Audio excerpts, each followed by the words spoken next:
Hi guys, Assalamu alaikum. It's me Jackie Creation and Shabar Reply is coming with a brand new vlog video. আমরা এখন আছি হচ্ছে দার্জিলিং এ।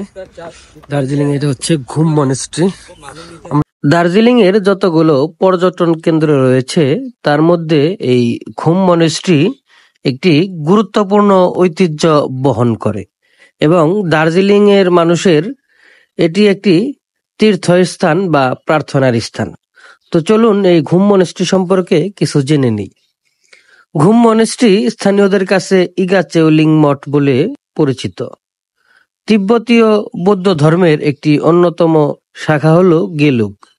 আর এই গেলুক শাখার বৌদ্ধ ধর্মাবলম্বীদের ধর্মীয় একটি পবিত্র স্থান হলো এই ঘুম মনেস্ট্রি। 1850 সালের দিকে মঙ্গোলিয়ান জ্যোতিষ এবং ধর্মীয় নেতা লামা শেরাব গ্যাৎসো এই মঠের গোড়াপত্তন করেন এবং 1905 সাল পর্যন্ত এই মনেস্ট্রির প্রধান হিসেবে দায়িত্ব পালন করেন। উনার দেহাবসানের পর লামা দোমে গেসো রিনপোচে 1909 সালে দায়িত্ব গ্রহণ করেছিলেন এবং 1952 সাল পর্যন্ত তা পালন করেন। 1959 সালে যখন চীন তিব্বত আক্রমণ করে তখন বহু তিব্বতীয় ভারতে এসে এখানে রিফিউজি হিসেবে আশ্রয় নেয়। ঘুম শহরে বর্তমানে 3টি মঠ রয়েছে, যার মধ্যে এটি সবচেয়ে বড় এবং বিখ্যাত।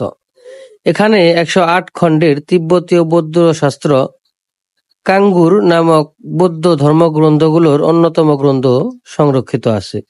এখানে প্রার্থনায় রীতিনীতি তিব্বতীয় প্রথা পরিলক্ষিত হয়। এখানকার ধর্মীয় গুরুগণ তিব্বতীয় প্রথায় এখনো প্রার্থনা পতাকা উড়িয়ে থাকেন।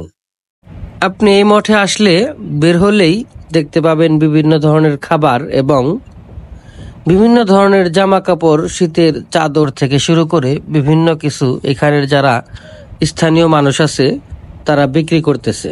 আপনি চাইলে খুব সুলভ মূল্যেই এইসব জিনিসপত্রগুলো এবং এইসব খাবার দাবারগুলো এখান থেকে খেতে পারবেন এবং কিনতে পারবেন।